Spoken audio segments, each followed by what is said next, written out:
Hi, everybody. Welcome back to another episode of Everything Horror Podcast with your host, Paul Doski. And Tessa Baker.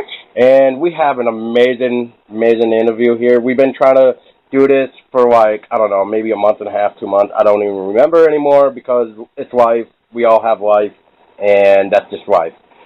So anyway, today we got a special guest with us. You may know his Halloween music as Shadow Sympathy, and this is none other than the man behind the mask of Grant. Grant, please say hi. Hey, how you guys doing? So, Grant, before we start getting into questions, which, by the way, we have lucky 13 questions, so we got 13 good questions for you. But, right on. Would you be able to tell the listeners a little bit about yourself? Sure. Since I was a kid, I have been fascinated with Halloween. I always wanted to be able to contribute to Halloween in some way. And I started music at 4th grade, and from there I started doing sound effects and recorded them old school on tapes. I don't know if everybody remembers tapes, but that's how I did it. And started going to haunts then, right out of high school, and knew that's exactly what I wanted to do. And since then, I have been doing custom sound effects for haunted attractions and writing music. And it's been an absolute blast doing that. So it's been an amazing journey of writing this music, doing these sound effects, and just being a part of something that I've been into since I was a kid. Very nice. Very nice. All right. So, Tessa, is there anything you want to add before we continue? No, I mean... Is there anything else, Grant, that we should know? Like, is there, like, a secret monster living inside you that's telling you all the right? I don't... Your muse? You know, I don't even know. You don't even know. You just kind of go with the flow. That's just the way it should be. So, well, here's a little fun fact about me, Grant. So, this year I'll be turning 30, but I will also be turning 30 on Friday the 13th in October. Nice. Yeah, and then my girlfriend here, she didn't have Friday the 13th this year, unfortunately, but her birthday was this past Tuesday on June 13th, so... But I was actually born on Friday the 13th. Dude, that's all. You guys already have a better story than I do. Well, isn't it kind of weird how, like, me and her found each other, too, then? Which is another crazy story. Me and Tessa here, we met each other because one of our friends did photography, and one of her photo sets she liked to do is called Faces of Death, which is, you know, the known popular, like, gruesome tapes, too, that you can watch on the internet. But I'll let Tessa tell the rest of the story. So, Paul and I met one day when they were, like you said, they were shooting the Faces of Death, and I was a new client. Our friend Allison, she's a photographer for the company called Variant Vixens, and I was one of the new vixens, and Paul's one of the male Foxes, male models called Foxes, and I was coming in to do a photo shoot with Allison, my first photo shoot, and I had met Paul there, and they were originally going to do Paul's like death scene outside, and then they switched it to being inside because it was rainy, and so they said, well, why not in the bathroom in the bathtub? And then they're like, no, we just need like someone to murder you. And I was like, I'll do it. You know, I'll do it. Let me do it. And Paul, I used Paul's fantasy axe, battle axe, as the murder weapon to kill him. And there was like blood all over the place, and he was laying in the bathtub covered in this fake blood, and my hands were all bloody, and the axe was all bloody, and it was beautiful. It was like a great first meet. So you should kind of be If you could only see what other people's reactions are when, like, we tell that to people, how when we first met, they're like, okay then. Yeah, that's pretty awesome. Yeah, we're known as the creepy couple. Yeah, we're pretty much known as the creepy couple. We actually have one of the photos from the photo shoot framed on our little wall of pictures that we've taken with each other, kind of like our little memory wall. Nice, I love it. Right? Yeah. So yeah, that's a little bit of a story of how me and Tessa came to be before we started dating. But yeah. Anyway, let's go right into the 13 questions, shall we? So right on. We got 13 all over the place today. Anyway, so we got you. Your first question, Grant, is what got you into horror? You know what? I honestly, man, that's a tough question. Like I said, since I was a kid, watching all the old, like, Looney Tunes, Halloween, and Garfield's Halloween, and Peanuts Halloween, you know, all that stuff. I don't know. It was just something about Halloween that really drew me in, that I knew I had to be a part of it. Maybe it could have been the history behind Halloween. You never know. Yeah, I don't know. Like, as a 5-year-old kid watching this stuff and taking it in, I just was mesmerized by it. That's awesome. Yeah, that's awesome. So what type of, like, horror soundtrack do you listen to? You know what? Halloween, the movie, you know, yep. that piano is so, like, incredible. Agreed. And listening to the Screaming Strings with Friday the 13th, just amazing.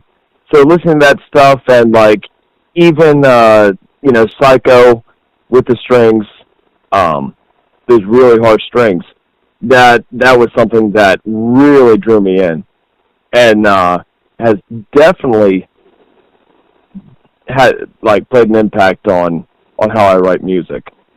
Very cool. You can continue, baby. What inspired you to write your music? It actually started, it was something I always wanted to do, but I've always played in a lot of bands, and a buddy of mine had joked about how I could never, you know, write a CD on my own, and I was like, okay, well, we proved them wrong then. Just gonna I would take you up on that, and the goal was to write just one CD, and that was The House in the Mist, and wrote 21 songs for that, and knocked that out, and I was like, wow, this is something that I really, really like, and people seem to like it, so I kept going with it, you know. I'd always been a fan of Midnight Syndicate, like, huge fan of Midnight Syndicate. Ooh. And now it's been an amazing journey that I'm writing this music that they also write, and now I am amazing friends with Ed and Gavin. Like, it's... Oh, wow. It's cool. I was able to go up with my ex-wife now and film for their live show and be part of that. And that was just a lot of fun. Very nice. Very nice. How did Shadow Symphony come to mind? Shadow Symphony came to mind. I was at work one day, and I'm trying to think. I have all these songs under my belt, and I'm like, oh, okay, I got the songs. Now I need a name. I need a logo. I got to figure this out. And one of my sisters is really, really artsy, and I threw the name out to her, and she's like, no, I would never use that. And then I knew immediately that I had to use that. Yep. Yep, that's amazing. So, since you just mentioned The House in the Mist, so this question is, how long did it take you to write and record The House in the Mist?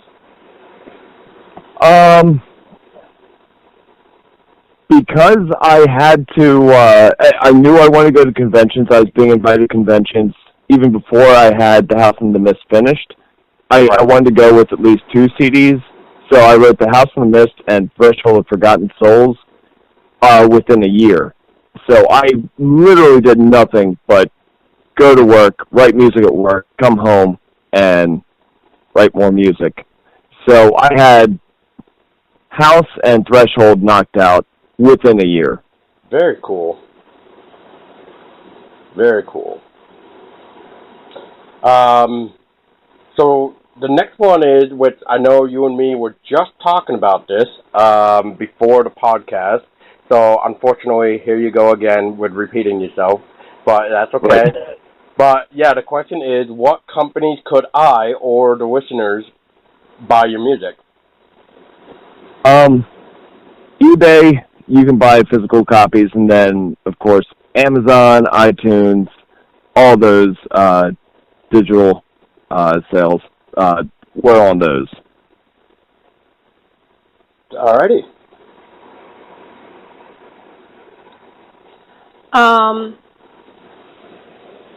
You take photos for your artwork? Say that again? Do you take the photo for your artwork? Yeah, do you take the photos for absolutely. your artwork? I keep everything in-house. I have 2 friends that do photos and graphic design for me. So the first CD was The House in Mist, was a really cool mansion that was down the road from me that we took pictures of.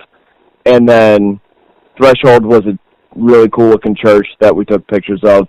Fairvale was a mansion that I always wanted to own as a kid that was down the road from me, and we took pictures of that. And then number 4 was probably the most fun. We had the whole lighthouse and ghost ship thing.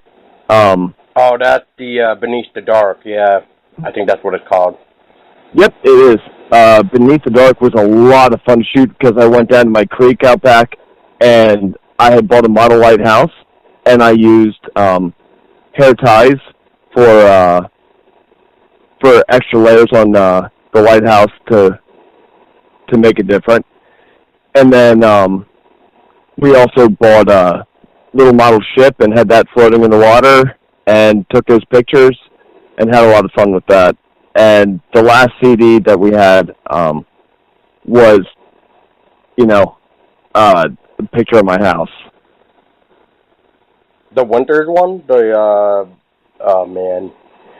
Winters something? I'm trying to remember right now. Oh man, why am I having a brain fart right now?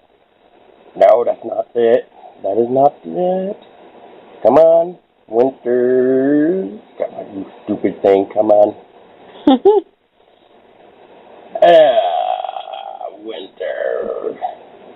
Is it like Desolate in Winter or something? Oh, Desolate Horror. There it is. Desolate Horror. Yeah. That one? That's it. Desolate Horror. That's your house? Damn. That's my house. Holy shit. I'm kind of jelly on that. That's a nice house. No, oh, thank you. I'm not gonna lie.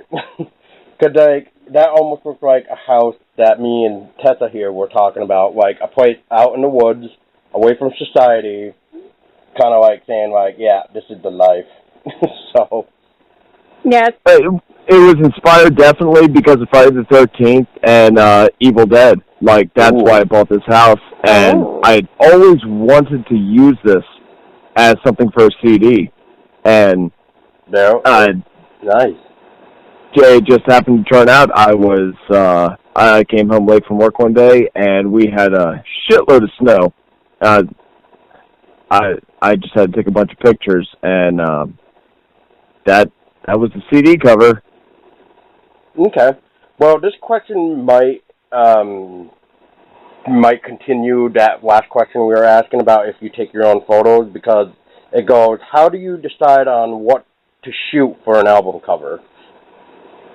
I always start writing music first, and then I kind of think of where it's going. And that's kind of how I decide. Like, I'll write, like, 2 or 3 songs, and, like, Beneath the Dark was so much fun to write. I knocked that album out in 5 or 6 months. I went down to Florida. There's an island, Sanibel Island, on the Gulf side, and I just sat on the beach with my laptop and just wrote songs on the beach for that. But cool. I've never knocked out songs so quickly. Well, it sounds like something was inspiring you back then to make you write. So yeah, you had a muse. Yeah. It was amazing. You know, you just get in your head and you're like, okay, there's a ghost ship out there. You know, I can see the lighthouse, and just writing that on the beach was pretty surreal. Well, I don't know if you ever travel that much, but, like, if you ever were to come to Vermont, where me and Tessa are, we actually have a place that up in Burlington. I think it's Burlington, so bear with me on this news because I could be wrong. But anyway, to my knowledge, it's Burlington because it's where Lake Champlain is. And there's actually 2 stories there about, one is a ghost ship, and then the other one, of course, is our famous Loch Ness Monster, Champ. Nice. So, yeah, just to kind of give you a little bit more history about our thing. Like, we have a lot of ghost stories here and stuff. So maybe one day you could, like, get some inspiration from us to write something. That'd be awesome. That would be. I know my next endeavor is definitely like an abandoned drive-in movie theater, like the old school Americana thing. Oh, very cool. Very cool. Which Tessa was actually yelling at me once, and she's like, "You've never been to a drive-in movie theater?" I'm like, "No, because we don't have one here." But so I'm gonna have to, like, take him to one this summer because he's never been. So we're just gonna have to find, like, a movie that we both want to see, and then just go to the drive-in and just do it and get it out of the way. Or we could always do, like, what we found the other day: watch Jaws on the water. Yeah, that'd be cool. Like, watch Jaws. Jaws on the water is awesome. Yeah. Yeah. So that would really get you into the movie. Like, oh shit, I'm watching a killer shark. I'm on the water right now. This is gonna end badly. Yep. This is amazing. You have 6 albums now. Which one or ones are your personal favorites? That question, man. You're welcome. I would have to say, honestly, I think Fairvale might be my favorite, but I think Beneath the Dark is my most accomplished. Just because you have really fast, you know, high-paced strings and percussion, and you also have what Shadows is known for, like the very slow, melodic, atmospheric stuff. I think Beneath the Dark is my most accomplished. Nice. I can agree with that. I mean, I don't know what Tessa could say, because I know I just barely introduced her to your music last year, I think it was. But already, from what I've heard, I very much like it, and I can't wait to listen to the rest of the albums that you have. I tend to, for me personally, I think I always tend to go back to the Funeral Parlor one, or I think Beneath the Dark. It's either that one or House of the Mist. I don't remember. Yeah, there's something about Fairvale Funeral Parlor that is just so melancholy. Like, well, I love that CD. But I'm you can even tell, ask Tessa here, I am a big guy when it comes to piano and keyboards. Like, if you can knock off, like, a really good piano or keyboard thing, yeah, you got me hooked. Like, there was one song that you did, which is, I believe, off the, the Grandeur one there, the second Grandeur, yeah. Yeah. What the hell is the track? I think it might be, the, like, No Sleep or something. Hang on. What is it? Come on. Unsettled Sweep. I think it's that one. I think it's that one. You might have to help me out here, but I want to say it's Unsettled Sweep. Unforsaken Grandeur. Yeah, for the Forsaken Grandeur. Yeah. I think you got like a piano thing going on near the middle of the song or near the end of it, and it like very kind of started, but it never really took off. I think it's that one. Do you remember that one at all, Grant? I'm not even sure. Like I said, I want to say it's Unsettled Sweep, but it's like it hits like as soon as the piano or keyboard, whatever you were using. I want to say piano, but yeah, it started off and then it sounded like you were gonna go into like almost like a lack of a better way to say it, but like almost like a piano solo, like. But then it like stopped and it's just like, oh. I mean that little bit was good, but I was just like, oh man, he should have kept going with it because that was nice. but yeah, I think it was Unsettled Sweep that I really liked. It was either that one or Glimpse from the Past. I don't remember. It's been a while. Gotcha. Yeah, but Tessa, how about you? For tracks that I like? Yeah, there like a certain track that really sticks out to you. Can you go back up to the,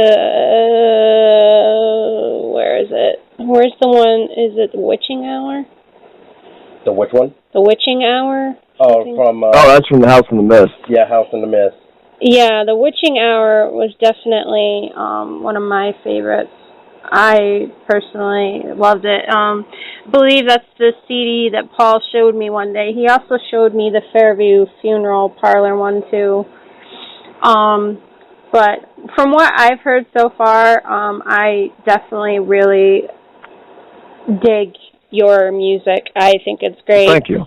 But The Witching Hour would be my personal favorite track. Well, then you're on board with my kids. My daughters love that song. For whatever reason, they thought it reminded them of a castle. So, they always called it the castle song.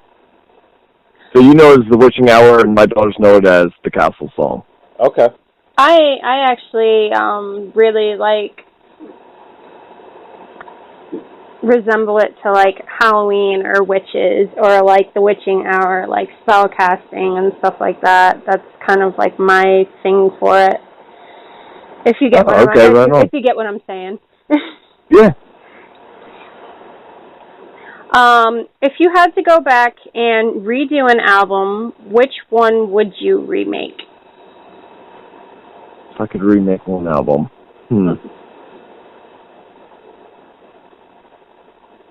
You know, I think this might be everybody's response. It would be the first one. The House of the Mist. I made it to sound really old school horror, so it was grimy, and I didn't use a lot of sophisticated sounds with it. But thinking back now, I think I could kind of clean it up, but still keep it for the old black and white, no sound horror flicks, and make it sound cooler. Speaking of no sound horror, are you a fan of Nosferatu? Absolutely. All right, then. Right on. You're good in my Nosferatu was actually one of the inspirations for The House in the Mist. The House in the Mist was written specifically for the silent horror films. Very cool. That is awesome. That is cool. That is very cool. But I don't know.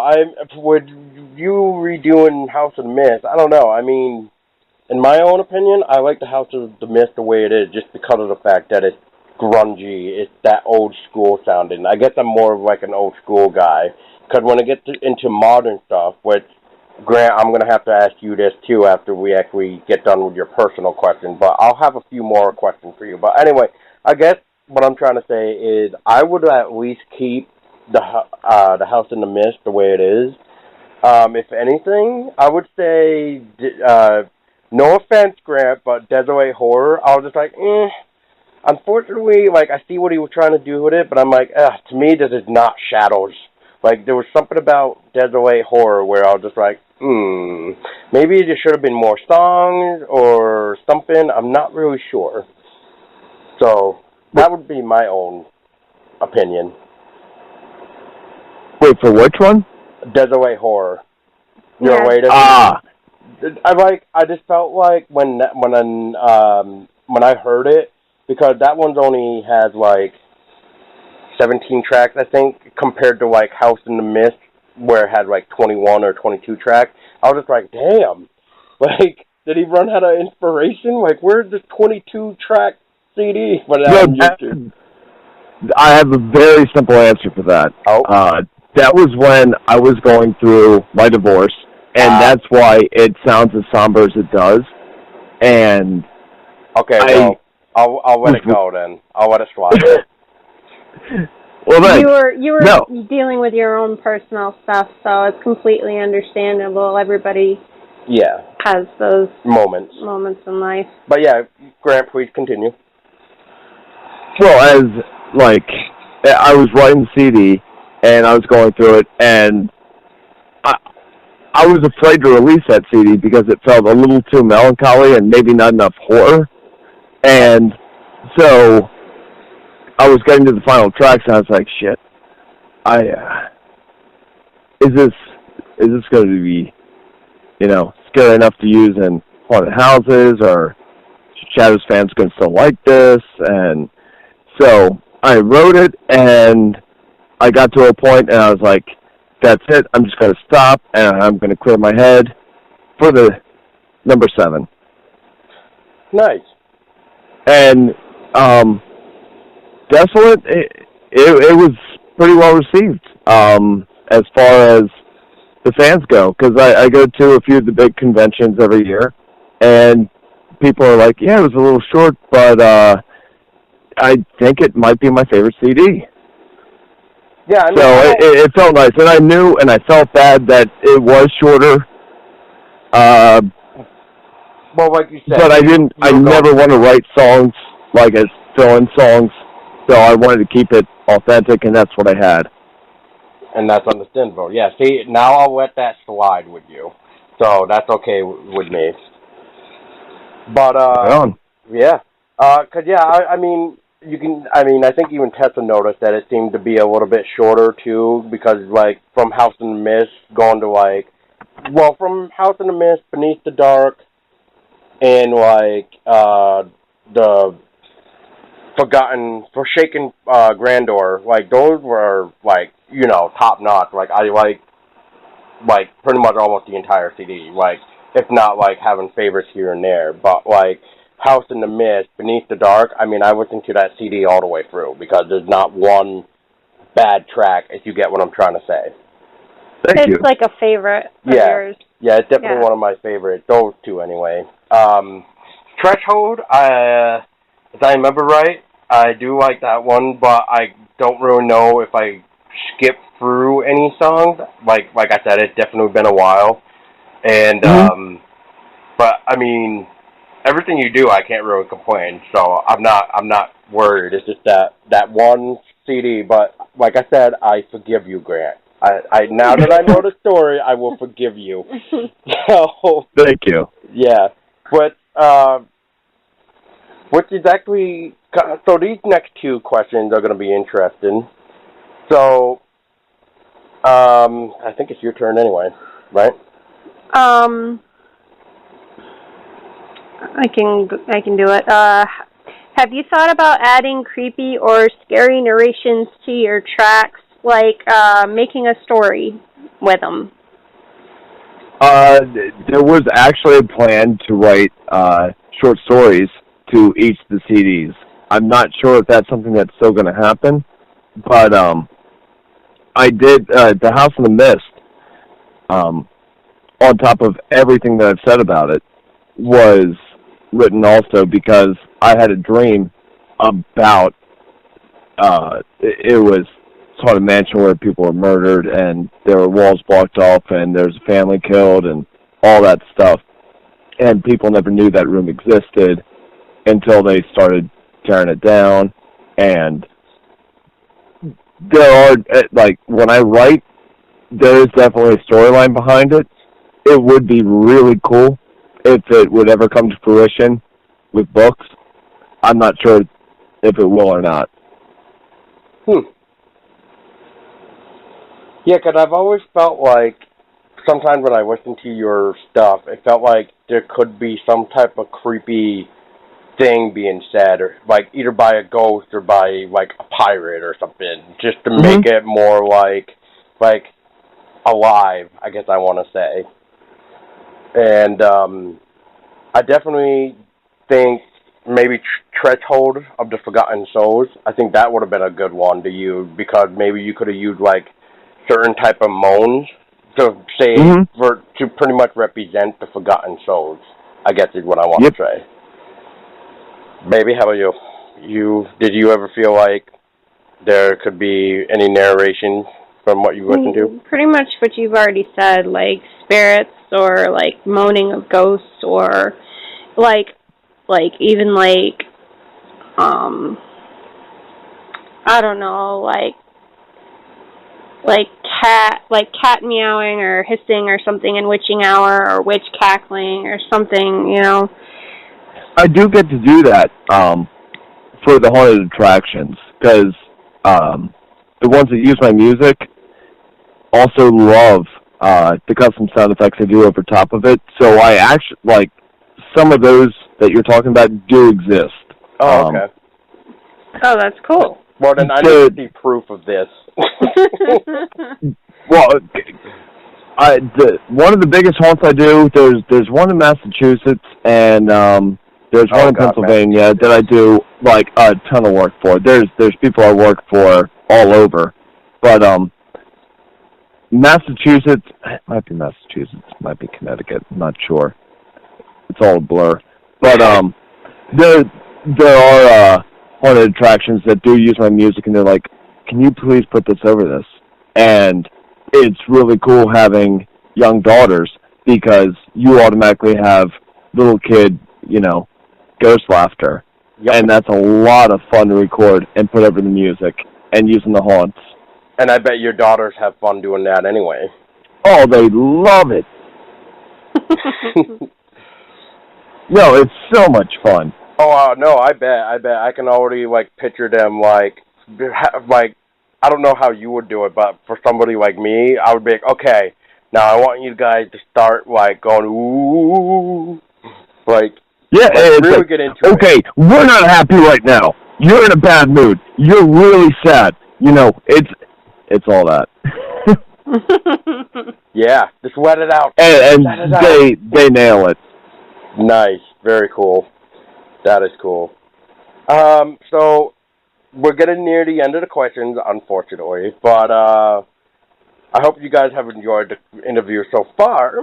But yeah, absolutely, man. Yeah, I can tell you're having fun, Grant, just like we are. So I guess the question before last is, what are your top 5 favorite horror films or TV shows? Yep, that's Under right. pressure. Under pressure. Gotta love it. Goddamn. All right. Hey, you told me not to send you these so you could prepare yourself. So, yeah. That is true. I love just jumping going with it. Yep. My number one, and it's not because it's good, because I know it's not, but my number one go-to is always going to be Friday the 13th. Love it. Halloween, that's number 2. I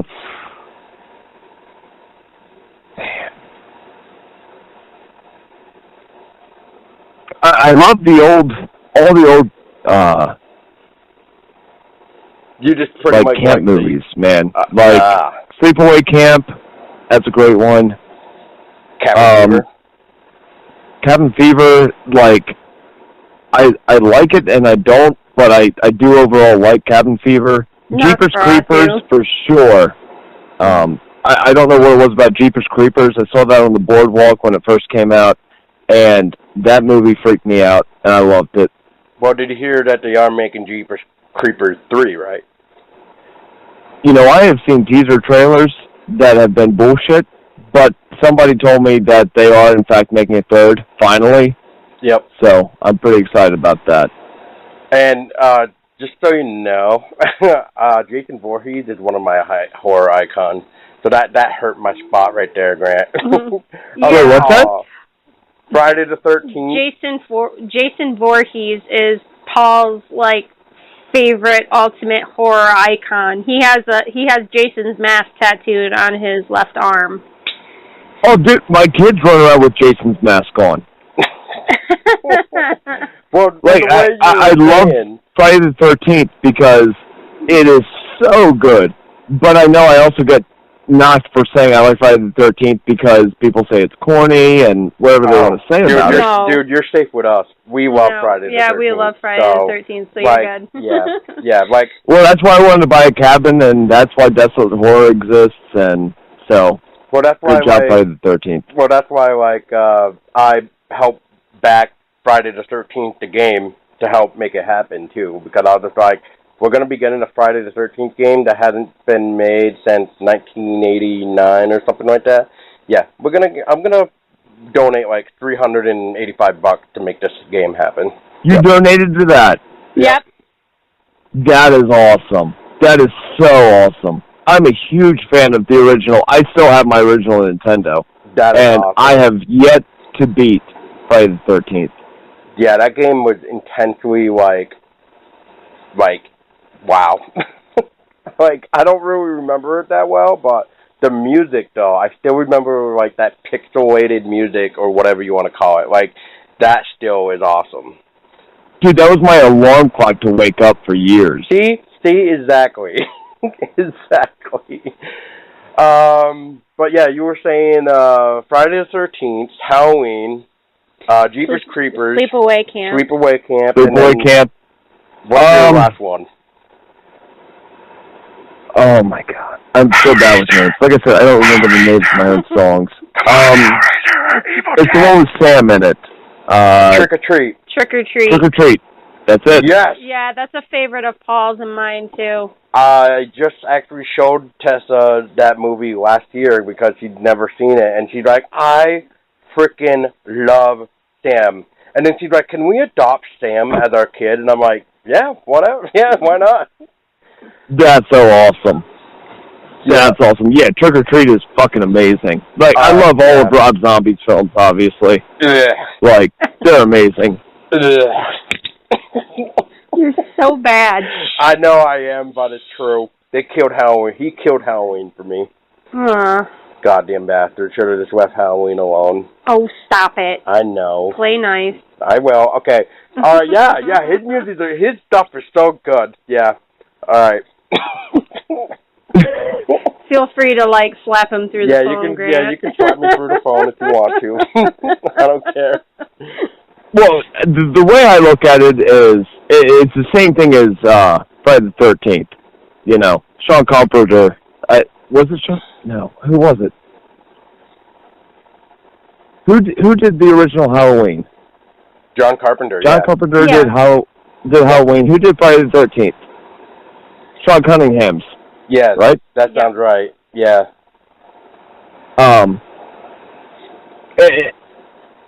I just love seeing the old school guys on film still. Even if it's butchered, it's still kind of cool to see them. Okay, well, speaking of butchered films, not many people know this series, so I usually have to explain it a little bit. But have you ever heard of 8 Films to Die For? It's After Dark Horror Fest. After Dark Horror Fest. Yeah, I actually have. Anyway, they have a movie called. They have a movie on one of their series called Nightmare Man. Okay. That movie, I swear, you have to watch it when you're drunk and high at the same time, because otherwise you're gonna fall asleep. The Nightmare Man, yeah. Yeah, the editing is, in my own opinion, sucks. I can still remember this one certain scene.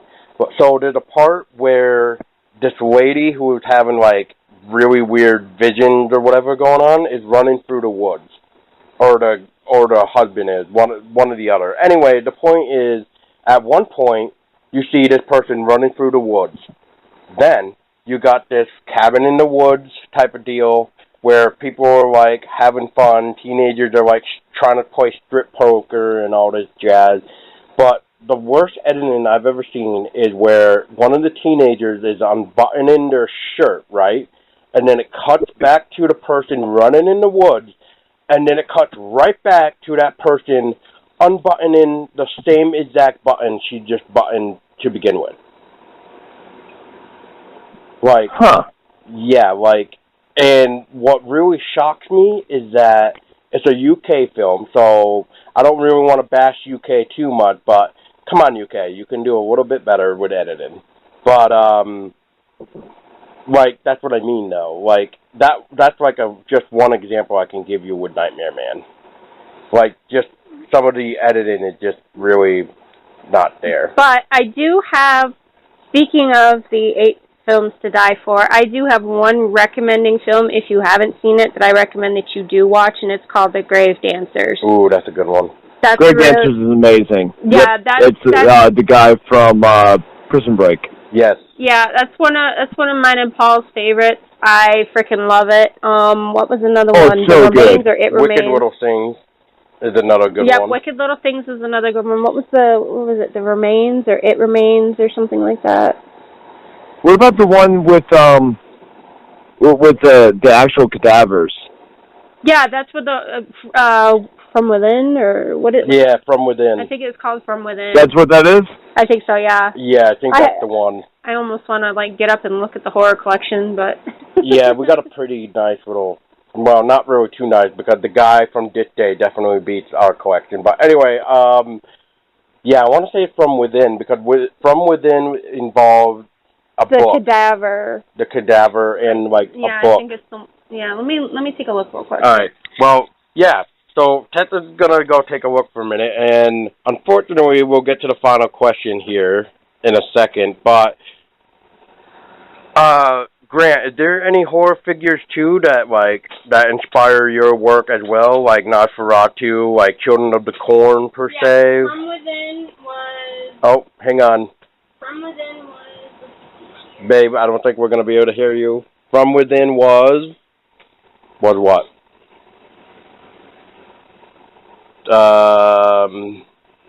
Okay, right here. 8 films to die for. Those around 18-year-old Wednesday continue to die. Grisly death. Evil knows where you live. That's not the one, no. Death is catching. That's not the one? Unrest. Unrest, that's it. That is it. Yeah, I remember now. Yeah, before I watched Unrest, the one thing that caught me of that movie is that they use real dead bodies, and I'm just like, what? I'm like, what?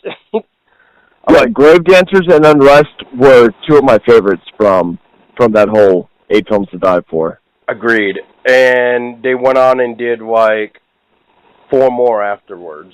So I don't know if you knew that. I knew that they were doing them, and I am so behind right now. You know, I shouldn't be, but I am. Well, to make you feel better, they did stop doing After Dark for a while, and then they made After Dark Originals. And then... Oh, okay. And then last year, they brought back 8 films to die for. Gotcha. Yeah, so I'm kind of behind now with 8 films to die for, so don't feel bad. Because at first, they actually released the new 8 films to die for only digital, and I'm like, ugh. I'd rather rent it, but not buy it, because I don't want to spend, whatever it was, $15-$20, and have it be crappy.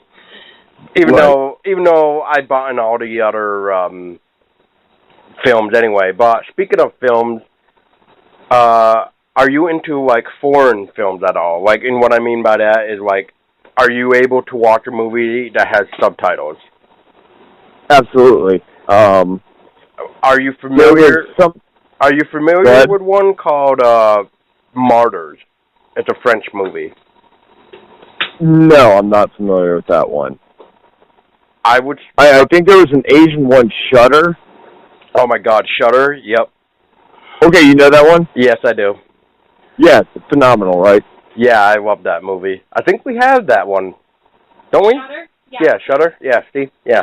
Yeah, some of the Another movie that we're into is Aliens, of course. So yeah, we're into that. Yeah. Hellraiser. Yeah, Aliens, Hellraiser, Texas Chainsaw, Evil Dead, Tales from the Crypt, Tales from the Dark Side. Yeah, Creep Show. Yeah, just to throw out there.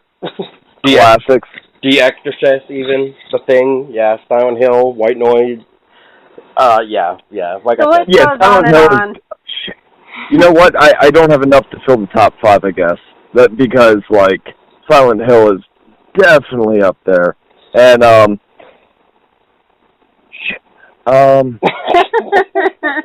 yeah. Oh man, there's so many. See? Yeah, exactly. It's so hard to choose. Yep, it is. It's very hard. So hard. For TV shows, for me, one of the TV shows that I like is American Horror Story. You know what? The only one I've ever seen was Freak Show, and I loved Freak Show. You need to go back and you need to watch the first The two. Murder House and Asylum. Yeah, Asylum and The Covenant, right? Okay. No, Murder House is the first one. Yeah, that one's okay. But Asylum was good. Covenant was good. I heard Stevie Nicks was in Covenant. Yes. Stevie Nicks is in Covenant.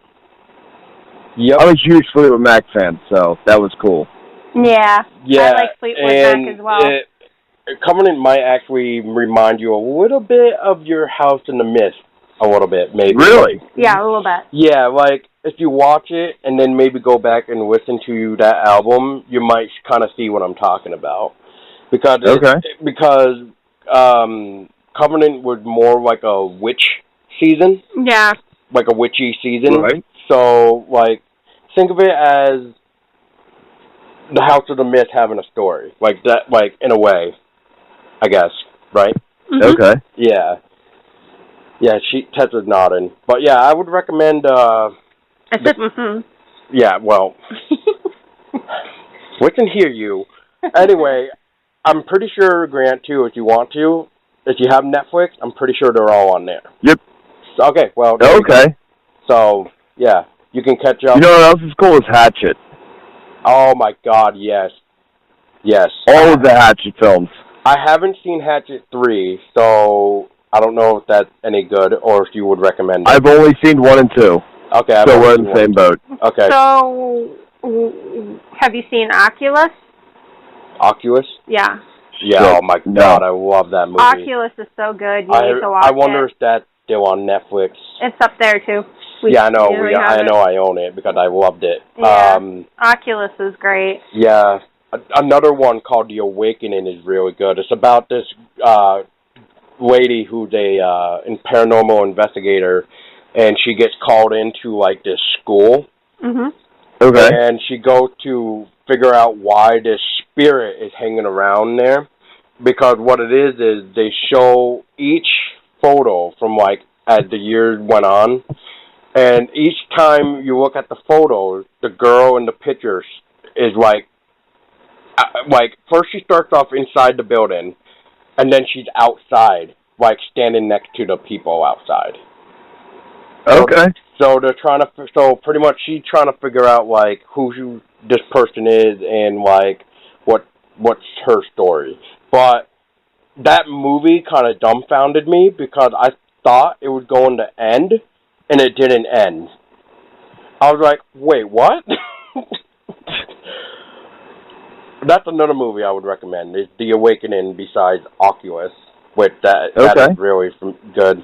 But, Grant, is there any movie that you've seen that you might want to throw out to us that we should watch, if we haven't already seen it? If you haven't seen something called Damned by Dawn? Nope. I want to say that's from the UK. It's the most realistic-looking Grim Reaper kind of film that I've ever seen. I love Damned by Dawn. Definitely B-rated. Okay. But I like a lot of B-rated movies. Yeah, me too. Like Suspiria and Inferno. I don't even know those. Oh, God. Oh, my God. You should check out Suspiria. Suspiria is old old 1980s or so. It's good, though. It's really good. Well, it's actually part of a trilogy. Yes. Which I actually own all 3 films. Yeah, it's about the 3 witch sisters. Like, each film is about one of the sisters. So, like... Okay. So, like, the first one is Suspiria, which I forget if that's the name of her or something or whatever. But then it goes Suspiria, Inferno, and then Mothers of Tears. Mother of Tears. And I'm just going to say the effects in them, like, and we're talking the first 2 are like 1970, 1980s, and then Mother of Tears is like 2003. Oh, okay. So, quite a big difference with time loop here. But... Gotcha. But, like, the blood in Suspiria, I think it is, when the lady got hung, that part makes me laugh, just because of the blood itself. It looked too pinkish, so I can't believe it. Yeah, but it's still a fun movie. So, but, okay, so you said... Damned by Dawn. Damned by Dawn. Is there another one? I think Damned by Dawn is probably the only... Dead Snow is awesome. I'm sure you've seen that. I love Dead Snow. Dead Snow 2 and the really second good. one is pretty good. Oh, man, what is that famous line that like, person trying to come out of the closet is that says, oh, man. Oh, shit, I don't know. Oh, don't kill me, like, I have cats or something like that. I don't remember what the hell he says. It was funny as hell, though. I was dying laughing. But, anyway, get to the point. So, one movie I will suggest to you, being foreign, is Martyrs. And I'm going to suggest that when you watch that, that you don't have your children watching. You do not have your children watching. And make sure, like, if you do have a female over or whatever, warn her. Yeah, warn her ahead of time. She doesn't watch horror movies at all, so I'm on my own with that. Well, then, good, because, I'm just going to let you watch it. And then if you do watch it, you can always get back to me and tell me what you think of it. Because when I first watched Martyrs, I actually told my own mother to shut up, because that's how into the movie I was. Because it was just like... Gotcha. Oi. All I'm going to say is the first 10 minutes of the film pretty much set the whole vibe for the rest of the movie. Like, after the first 10 minutes, it does not let up until the very end. That's all I'm going to say. Holy shit. Like, just to give you a little taste, if you really want to watch it, and this usually makes people go, I need to watch this now. But it's, the beginning is these people are in their house, they're having breakfast, they're discussing their future plans, like this kid wants to go to college, this person wants to do whatever, yada yada yada. Next thing you know, there's a knock at the door. And like I tell everybody, as soon as that knock hits, you're not going to be moving from your seat, because you're going to be like, what the hell is going on? And nice. And the father gets up, goes to answer the door, and you know what's waiting for him at the door? What's that? A shotgun. Nice. Yeah. And we're not talking like really bad effects, though. Like, we're talking like you see the hole in the guy when the shotgun gets fired, and the guy gets thrown back from the blast. So he, like, yeah. It makes it look very cool. Yeah, so it makes it look really real. Which, another thing I'll add is, do you remember the Fangoria, the magazine? Yeah, absolutely. They had an article that stated one of the guys who was working on Martyrs actually committed suicide because he couldn't like deal with the fact of how realistic the gore looked. Damn. Yeah. So when I heard that, I was just like, okay, I really need to see why now. Except there was Cannibal Holocaust, it sounds like. Oh my God, Cannibal Holocaust. Yeah. Yeah, that movie. That's an episode we gotta do one day. Cannibal Holocaust. I'll have to watch it. You'll have to show it to me. What's that, Grant? That movie was just incredible. Like, I stopped it halfway through and just walked around the house, like, re-examining my life. I was like, holy shit, like, I don't think this is a snuff film. I think it's a movie. Right? Yeah. So real. You heard about that, right? About Cannibal Holocaust? You told me a little bit about it, yeah. Well, I think Grant can tell you why we're saying about Cannibal Holocaust. It's because the guy who directed it, right, Grant? Yep. He actually went to court and had to prove that each one of the people that got killed in the film... Oh, yeah, that it wasn't real. Yeah, that it wasn't real. It was fabricated. Yep. Because it looks so real. Yep. Yeah, I remember. I was told he was actually jailed for a while. Yeah. I don't know if that's true or not, but I was told he was jailed. Yeah, I think he was until, like, they could find proof or something, or if he could, like, get a lawyer and have... It was some weird thing, yeah, but he did get jailed up from what I understood. So, yeah. Yeah, that movie was mind-blowing. Which I believe, if we still have it, it's Cannibal Holocaust is on Screenbox, I think. Huh. Gotcha. Yeah. Yep. Well, okay, unfortunately, we're at the last question, so do you want to do the last question? Fine, I'll do it.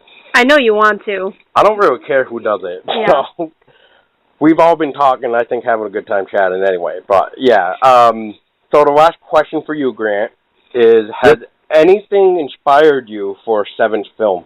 Or Seven's album? Oh, God. I'm talking about films and yeah. video. Okay, we'll do a take two on this. Ready, set, okay, action.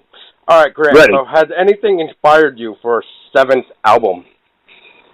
Absolutely not. All my albums have been... The first one I wanted to do because of the silent black and white horror films. And everything else I've done to not sound like Midnight Syndicate or Nox Arcana, because I didn't want to sound like a rip-off. Like I was ripping them off. Yeah. Yeah, I didn't want to be a knockoff of them. Okay. And so respecting them, I know some of them like to watch a lot of horror movies and stuff like that when they are writing a CD. For me, I don't do any of that. I literally write what's inside my head. Right. So nothing, literally nothing has inspired me. When I went to write Beneath the Dark, and I was on the beach, and I'm sitting there in jeans and a t-shirt and a laptop looking like a weirdo on the beach writing that CD, I started writing songs like I thought of Pirates of the Caribbean, or Caribbean as people say. And I was like, I can't write like haunted knockoffs of that. So I literally write everything from me. I don't get inspired by anything. Okay. Well, maybe we can try to fix that. Well, I mean, it seems to work because it seems more original if you're not listening to something or if you're not watching something. Well, I'm not saying that. I'm not saying from having to watch or listen to something. I'm saying like I know where you live, but I don't want to like say it if you don't want me to. But like you guys, I don't care. Oh well, you're in Pennsylvania, right? Yep. Yeah. So I know you guys have a lot of ghost stories. So what I would say is, why not try to look up some of your own like urban legends, and maybe you could try to create something out of that. Well, one that actually is in that vein is Gettysburg. I have always thought that Gettysburg would be an amazing soundtrack. Ooh, yeah. nobody's done that, and that's original, and that's from where I am. Yep. I still want to visit that one day, too. I would love to visit Gettysburg. I go there almost every year, do the ghost tours and all that. Well, maybe one day we'll all have to, like, meet up at Gettysburg. Road trip, yeah. Or, Grant, if you would like, you can always come up to Vermont and we can show you around. Give you some ghostly tales there. Sounds good to me. Here's a good one. You're familiar with Massachusetts, wow, I'm having a freaking brain fart. Here we go. Bridgewater Triangle. You ever heard of that? Nope. Oh, man. There's actually a documentary on it. It's called Bridgewater Triangle Documentary.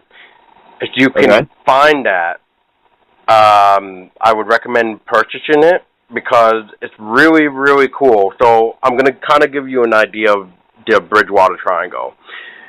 And then I'll explain to you why I'm mentioning it here for Vermont. But Bridgewater Triangle is based in Massachusetts. And if you look at a map of Massachusetts, it pretty much formed like a triangle. So that's around Bridgewater, Mass. And inside this triangle lies everything paranormal that you could, like, witness, pretty much, like, from what people have seen. Like, there's UFO sightings, there's, like, devil worshippers, there's ghosts, there's Bigfoot, there's, like, you know, anything paranormal you can think of is in this triangle. Right on. And pretty much Vermont has one of those. It's called the Bennington Triangle. So, yeah, so that's pretty much what it is. It's just like in a certain area, but it forms a triangle, and inside that triangle is where, like, paranormal activity happens. Like, I just showed Tessa the other day. I was telling her about urban legends around here in Vermont, and one of them I was telling her about was the Black Agus that we have here. But I'm not sure if you're familiar with that because it's not really well known, I want to say, but it is still creepy. Yeah, it has three locations in three different states. One of them being here in Vermont, and it's a statue of a goddess, is it right? Yeah, there's a dark tale behind it. If you sit on this statue's lap, something horrible will happen to you. Like you could, like, you'll die. And there's been three definitely confirmed deaths from this legend. Yeah, like one person drowned. One person had a bad car accident. Horrific car accident, and then another person died from falling. Yeah, from falling. Who knows? Fell off what, but yeah. Yeah. And the statue isn't really, like, not creepy at all. Like, you know, like, sarcastically saying that. Like, it's not creepy at all. Gotcha. Yeah, it's not a woman. It's not a statue of a woman either. It's a statue It's a statue of a man. It's a man, but it's cloaked, like partially cloaked. Yeah.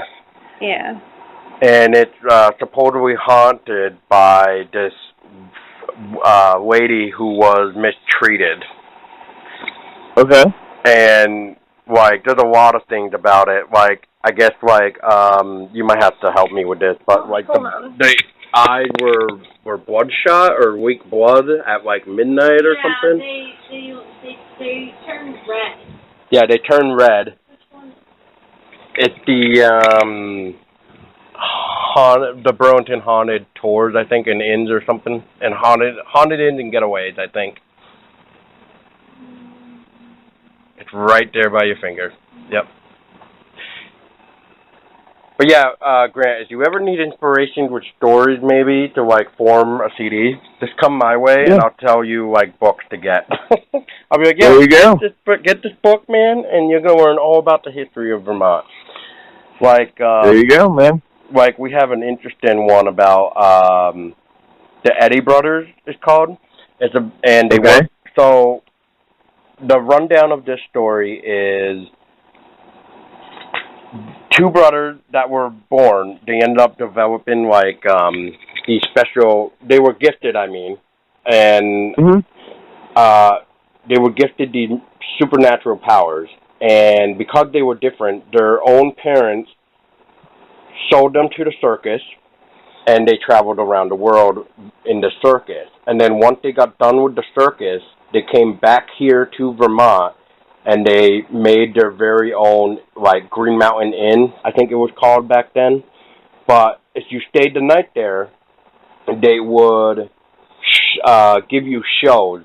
And they'd perform for you. They would perform for you. And it could have been a lot of different things. So, and the reason why I had to just correct myself about gifted is because I used to do paranormal investigation stuff, and I actually caught I have an EVP that Tessa can even confirm, because she heard it too, because I showed her it, and I have a man's voice, which I believe to be one of the Eddy brothers, correcting me when I'm trying to say, like, you develop supernatural powers, when a voice comes in and tries to say that they were gifted, is what I'm thinking is what they were trying to tell me. Or one of them was trying to. Got it. So, yeah. We have a lot of cool haunted stuff here in Vermont. But back to Black Agus. Black Agus is located, one of the locations for it is located in the Green Mountain Cemetery in Montpelier, Vermont. Green Mountain is not your average old New England cemetery. It was established in 1854. It's a 35 acres, purchased for a bit more of $2,000. Are home to stunning variety of monuments. Visitors love carved images of Little Margaret, William Stowe's hand-carved stairs. One of the favorites is Loyal Ned the dog. Ghost hunters have been attracted by ghostly tales, like the story of a small girl who haunts the walkways of the old graveyard searching for her mother's final resting place. But wise travelers known to avoid too much interaction with one grave site and captivating statue of Black Agus, sometimes called Black Aggie.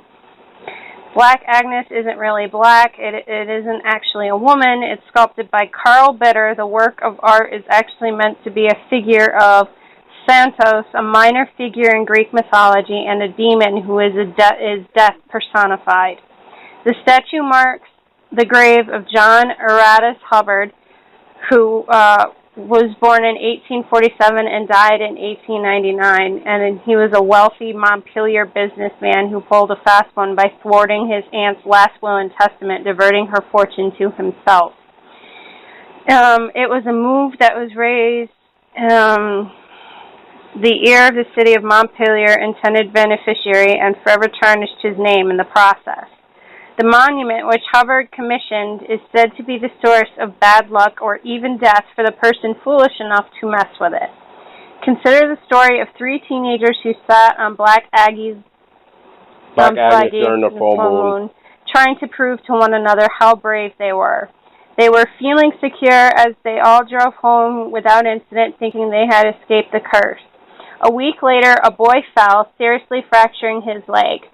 Another was a victim of a fiery car crash, and the third drowned when his canoe overturned in a local river. But wait, there's more. Vermont isn't the only state with a Black Agus. There is a similar statue with similar stories in Chicago and another in the courtyard in Washington, D.C. A figure rumored to have caused pregnant women to miscarry is also blamed for the death of a college student. At the grave of General Felix Agus in Druid Ridge Cemetery in Pikesville, Maryland, there is another Black Aggie. Urban legend says that the statue is haunted by the spirit of a mistreated wife who lies beneath its feet. It's reported that sometimes the statue's eyes glow red at midnight, as with the statue in D.C. People say if you are pregnant and sit on her lap, you will miscarry. Some say if you sit on her lap, the statue will come to life and crush you in their stony embrace. And don't speak Black Aggie's name 3 times at midnight in front of a dark mirror unless you want the evil angel to appear and pull you down to hell. And there's our urban legend of Black Aggie for you, Grant. Damn. Yep. So, yeah. But, unfortunately, I think that's really it that we have. Unless you have anything to add, Grant, for the interview.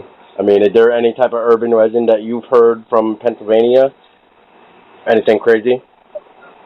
I mean, I do a lot of the urban exploration and have a lot of fun with that, but nothing like that. Well, we still got Gettysburg, though. I mean, that's a famous one right there, so... Yeah. I mean, like I said, I would love to one day, go to Gettysburg and visit it one day, because I've seen pamphlets for it, and I'm just like, this place is taunting me. I want to go. Oh, Gettysburg is amazing. It's fucking amazing. Yeah, I haven't been to Salem in, years, and I was telling Tessa that I would love to go back there, so we're trying to plan to go to Salem, Massachusetts one year, too. Nice. Yeah. Have you ever been to Salem? Nope. Do you want to? Is that one of your dreams? Oh, dude, that's definitely a bucket list thing. Nice. Yeah, another bucket list that we have is Stonehenge, all the way up in UK. We'd love to go there. Nice. Yeah, we got a nice little bucket list ourselves. Mm-hmm. But very cool, man. Yeah. Unfortunately, that is all the questions I have. Is there anything you want to add, Tessa? No, I don't have any questions to add. Okay, well, I guess, Grant, is there anything you would like to ask us, or is there nothing that comes to mind? Other than that, your urban legends sound awesome. It'd be great to come up to Vermont and check that out. Oh, We've got a bridge one, too. Oh, yeah, Emily's Bridge. Yeah, Emily's Bridge that you would probably find cool. 3 stories about that one, which I don't really stick to the other 2. I only stick to one of them because it just sounds right. And pretty much I can kind of give you a little bit of a rundown because, this is too big. This is exactly what I'm talking about. Mm-hmm. How many pages is this? 1, 2, 3, it's a big 4, one. 5, yeah, 6. Yeah, it's 6 pages. It's a big one, but give them, the rundown of it. Yeah, I'll give them the rundown. So, Grant, the rundown of Emily's Bridge involved this girl named Emily, of course, but it is said that back in the day, 1800s, I think it was, this girl wanted to get married to this guy, but the parents wouldn't allow it. So, they planned to meet at this bridge and run off together, pretty much. But Emily showed up at the bridge, and the guy never did. So, apparently the rumor is that she took her own life by hanging herself on the bridge, and she left the bridge. But if us males go to the bridge at night, supposedly the spirit of Emily will scratch us because she does not like men. If you try to park on the bridge and shut off your car, you cannot turn on your car anymore. If you also stop your car on the bridge and turn it off, it is known that if you listen very closely, you can hear Emily walking around your car and sometimes scratching your car. We have a similar one to that with a bridge as well. Do you? Yep. Do you know anything about that one? I don't know a whole lot. I know I went down there one time and checked it out, but I did not have any experience like that. Well, what from what you can recall, what is your bridge story? My bridge story is kind of lame. It was just a basic girl getting killed and chopped up in a suitcase and left there at the bridge, and then somebody else, few years later, hung themselves at that bridge. And so our urban legend is that you can see that person hang themselves at some certain point. I'm not sure what it is. But we went down there, took a bunch of pictures and video and audio, and didn't get too much of anything. Yeah, when we went, we got a lot of photos of interesting things. We actually got a ghostly figure of one that looks like a female in a white dress that is pointing like down the road that we came from, probably like warning us like we need to turn around and go. Oh wow! And because that's the way I kind of got out of it, because another thing I found when I was taking pictures is that, and I'm still trying to figure out how I was able to find it, but I guess I was just looking at the right place, and it just seemed like something was there. But in one of my pictures, I caught like a figure in the middle of the bridge. So I was like, what is this? So I zoomed in on the picture, and sure enough, there's like somebody standing in the middle of the bridge with like their face looking at me, like from the bridge, like looking like, you know, down by the bridge, like the bridge entrance and stuff. And it looks like a male.